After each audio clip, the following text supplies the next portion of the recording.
Bapak Wakil Presiden yang kami hormati dan hadirin sekalian yang dimuliakan Allah Subhanahu wa taala.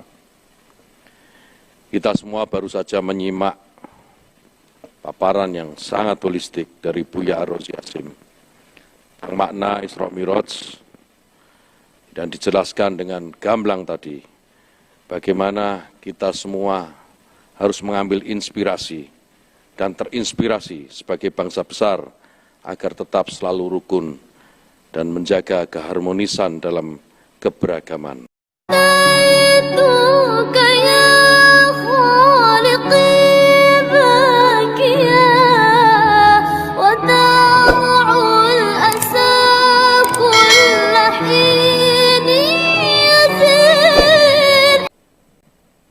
Bismillahirrahmanirrahim. Yang terhormat Bapak Presiden Republik Indonesia beserta Ibu Negara Hajah Iriana Joko Widodo, yang kami hormati Bapak Wakil Presiden Republik Indonesia beserta Ibu Hajah Wuri Ma'ruf Amin, yang kami hormati pimpinan dan anggota lembaga negara yang mulia, para duta besar dan perwakilan negara-negara sahabat, yang kami hormati para Menteri Kabinet Indonesia Maju, yang kami hormati para alim ulama, hadirin hadirat yang berbahagia. Alhamdulillahirabbil alamin alladzi bi'izzatihi wa jalalihi asra 'abdahu laila. Asyhadu an la ilaha illallah wa asyhadu anna Muhammadan 'abduhu wa rasuluh. Allahumma salli wa sallim wa barik ala nabiyyina Muhammad. Segala puji milik Allah Subhanahu wa taala. Sungguh dahsyat Allah Subhanahu wa taala memperjalankan hambanya dengan cara yang tidak terduga. Itulah hadiahnya kepada sang kekasih baginda Nabi Muhammad sallallahu alaihi wasallam. Di saat sang Rasul berduka, pamannya wafat, istrinya meninggal, dan ia pun diusir ketika hendak hijrah ke kampung Taif. Diusirnya bukan dengan kalam-kalam verbal, tidak seperti diviralkan zaman sekarang. Dulu langsung secara fisik. Seperti yang kita sudah maklum, baginda Rasul sallallahu alaihi wasallam diusir dengan cara dilempar dengan kotoran-kotoran binatang, dengan kerikil-kerikil yang tajam. Sembari sumpah serapah mereka katakan majnun, orang gila, mashhur, orang yang tersihir, dan lain sebagainya. Tapi baginda Rasulullah SAW, beliau hanya diam. Tiba-tiba Sayyidina Jibril alaihissalam datang. Ya Muhammad, maukah engkau aku tawarkan bantuan? Bantuan apakah yang ditawarkan Sayyidina Jibril? Ternyata Sayyidina Jibril menawarkan untuk menghancurkan penduduk Taif. Apa jawaban baginda Nabi Muhammad sallallahu alaihi wasallam? La, fa innahum la ya'lamun. Mereka tidak faham yang aku maksudkan. Semoga semangat ini ada pada pemimpin negeri ini, ada pada ulama-ulama di negeri ini, sehingga mampu mengislah, memperbaiki mana yang rusak dan terpecah. Sallallahu alaihi wasallam, meskipun beliau secara umur biologis hanya 63 tahun, tapi secara keruhanian lebih tua daripada Sayyidina Adam, lebih tua daripada Sayyidina Nuh. Nabi Nuh alaihi salatu wassalam, ketika beliau sudah lebih dari 900 tahun berdakwah, mendidik umat, lelah juga rasanya. Akhirnya beliau mengatakan, ya Allah, jika engkau membiarkan generasi mereka hidup, maka generasi setelahnya akan lebih kufur dari kelompok ini, dari generasi ini. Maka hancurkan saja ya Allah. Inilah ujian Sayyidina Nuh yang membuat beliau tidak lebih mulia dari Sayyidina Nabi SAW. Bayangkan, sudah setua itu, tapi kalah dewasa, kalah salamatus sadr dengan baginda Nabi Muhammad yang hanya berumur 63 tahun. Sallallahu alaihi wasallam. Bapak Wakil Presiden dan hadirin yang kami hormati. Kalau boleh saya jujur, saya ini dulu tidak memilih Bapak Presiden, Wakil Presiden. Ya, saya memilih mencoblos yang sekarang sudah jadi menteri. Ketika berita di mana-mana menyebutkan yang saya coblos mau jadi menteri, dalam hati merenung dalam, antara kesal tapi juga bertanya-tanya, apakah hati dia lebih bening daripada hati saya yang kata orang saya di Ustadz dan Buya? Apakah hati dia lebih salamah, lebih terbebas dari dendam dan kesal daripada saya yang katanya memimpin tarekat dan zikir? Ternyata disitulah jawabannya. Nabi SAW berdoa, Allahumma inni as'aluka salamatas sadr. Ya Allah, aku memohon kepadamu salamah, terbebasnya kebencian-kebencian dan dendam, kekesalan dari dalam dada. Semua kitab-kitab Ahlus Sunnah yang menjadi panutan mayoritas umat Islam di Indonesia, di situ ada kalimat kewajiban mendoakan para pemimpin. Wa in jara, meskipun dikabarkan dia zalim, meskipun dikabarkan tidak disukai, maka wajib mendoakannya. Ditambah lagi Imam Sya'rani mengatakan dalam kitab Al-Bahrul Mawrud, ma ra'aitu ahadan minas sufiyah anqara alal umara illa qalilan. Aku tidak melihat ulama-ulama ahli qalbu, ahli ma'rifat, yang biasa kita kenal dengan sufi, bertarekat, kecuali mereka sedikit sekali ingkar kepada ulama dan umara. Justru mereka mendoakannya dari dalam hatinya, dalam khalwatnya, dalam kesendiriannya. Karena yang dia fikirkan adalah masalihul ummah, kemaslahatan umat, bukan emosi berpolitik semata. Semoga pemimpin-pemimpin negeri ini diberikan salamatus sadar. Terima kasih sudah merawat negeri ini. Semoga Allah membersamai pemimpin kita, ulama-ulama kita. Amin ya rabbal alamin. Bapak Wakil Presiden dan hadirin yang kami hormati,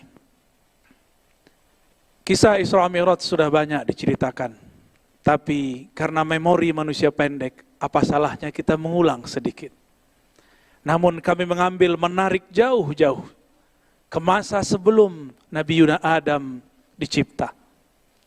Dulu sebelum bangsa Adam, Bani Adam dicipta, sudah ada satu klan yang disebut klan api, Banul Jan. Kelompok Banul Jan ini sebagaimana disebutkan dalam Al-Bidayah wa Nihayah Imam Ibnu Katsir, adalah kelompok yang merusak di muka bumi. Akhirnya Allah mengkiamatkan kiamat pertama untuk mereka dengan menurunkan meteor, menghabisi mereka. Bangsa api dihabisi dengan batu api. Jadi cerita ini bukanlah dongengan Darwin, cuma sayangnya Darwin agak cocok logi. Tapi di saat itu terjadi, Allah berkalam kepada Sayyidina Jibril. Ya Jibril, itu ada putranya Raja Jan. Ambillah dia, didiklah dia, ajak dia mi'raj ke langit-langitku. Sampai Allah kemudian izinkan dia mempelajari semua zikir-zikir malaikat-malaikat di langit, alam malakut, alam jabarut, bahkan sampai kepada alam surga. Maka tiada dari makhluk apapun di muka bumi dan di langit, bahkan di surga, yang zikirnya lebih banyak daripada anak yang bernama Ahyas, yang kemudian diberikan nama malaikat Azazil. Dia bukanlah malaikat, tapi sepangkat, sederjat dengan malaikat Azazil. Azazil ini pun bersuluk, berkhalwat, latihan kerohanian 18.000 tahun sebagaimana disebutkan oleh Imam At-Tabari. Tapi ujian mulai diberikan. Sebanyak apa pemberian, sebanyak itu jua ujian. Sekarang ahli zikir diuji. Sekarang yang suka bertakbir diuji. Sekarang yang suka bertahmid diuji. Azazil namanya. disuruh ia sujud kepada orang yang dicipta dari tanah yang diinjak-injak. Selama ini Azazil alias Ahyas yang kemudian bernama Iblis, dia menginjak-injak tanah, harus sujud kepada Adam yang tercipta dari tanah. Inilah ujian pertama bagi Azazil. Apa kata dia? Asjud liman khalaqta min tin. Apakah aku sujud? Apakah pantas bagiku sujud kepada orang makhluk yang kau cipta dari api, sedangkan aku tercipta daripada yang kau ciptakan dari tanah, sedangkan aku tercipta daripada api. Azazil mulai rasis. Azazil mulai mempermasalahkan suku. Saya suku api, saya lebih mulia daripada suku tanah. Hati-hati, kadang-kadang orang beragama sudah soleh, sudah lama baca kitab, sudah lama berzikir. Seperti Azazil, 18.000 bersuluk di alam Jabarut, alam Malakut sampai ke surga sana. Tapi ternyata dia terjebak dan mengatakan, aku seorang Adam. Lebih baik dari zikirnya. Bahkan lebih baik daripada semuanya. Ternyata ketika kita urai, dan ini jarang diurai oleh ahli tafsir. Ketika Allah mengabarkan, inni ja'ilun fil ardi khalifah. Aku akan menciptakan, menjadikan seorang khalifah di muka bumi. Ternyata ada dua kelompok malaikat yang berkomentar. Ini dipisah dengan lafaz waw. Yang pertama mengatakan, ya Rabb, apakah engkau mencipta perusak dan pembunuh di muka bumi? Inilah malaikat-malaikat cahaya. Lain dengan malaikat api. Dia mengatakan, wanah kawanukad disulak. Kami zikirnya lebih banyak. Yang berbicara ini adalah Azazil. Yang saat itu dengan malaikat-malaikat. Bapak Wakil Presiden, hadirin yang kami hormati. Barangkali inilah ujian umat Islam di negeri ini. Tidak ada negeri dimanapun umat Islamnya lebih banyak dari negeri ini. Maka negeri ini pun paling soleh. Paling banyak baca yasinnya. Paling banyak baca tahlilnya. Jika diuji dengan kalam-kalam yang tidak berkenan, apakah akan nanti mengatakan hal yang sama dengan Azazil dahulu kala? Inilah pendek ceritanya, akhirnya Azazil diusir. Diusir dari surga, dan Allah mengatakan, apakah kamu minal alin? Apakah kamu bangsa yang sangat tinggi? Dengan itulah bergantilah Azazil dari nama mulia Azazil sebagai khazinul jannah, penjaga surga, menjadi iblis yang dijauhkan dari jalan kebenaran. Lain ceritanya dengan Nabi Muhammad sallallahu alaihi wasallam. Beliau sebelum diangkat ke langit, dimasukkan ke surganya, Allah membersihkan jantungnya, dadanya 2 kali. Tidak ada ini dalam sejarah Azazil. Allah bersihkan kolbu Nabi ketika dia berumur 7 tahun. Allah bersihkan kembali ketika hendak naik pada malam itu, malam 27 Rajab. Barangkali inilah saatnya kita mengambil pelajaran. Inilah perbedaan abadi antara mi'raj ruhaninya iblis dengan mi'raj ruhaninya Nabiullah Muhammad sallallahu alaihi wasallam. Apakah itu? Azazil spiritualnya dinaikkan tapi belum dibersihkan jiwanya. Sedangkan Nabi Muhammad sallallahu alaihi wasallam sebelum dinaikkan, nafsiyahnya, keegoannya dibersihkan. Maka bertambah pengalamannya, bertambah kekayaan rohaninya, tidak bertambah sombongnya. Maka jika hendak memajukan negeri ini, jika hendak ingin meningkatkan negeri ini, mari kita bersihkan kolbu ini dari semua kebencian. Mulai malam ini, tidurlah dalam cinta Allah subhanahu wa ta'ala. Bukankah Allah sering menyindir kita dengan bismillahnya, bismillahirrahmanirrahim. Kalau orang dulu menyebut, kok Allah cerewet sekali, kok diulang-ulang kata Rahman dan kata Rahim.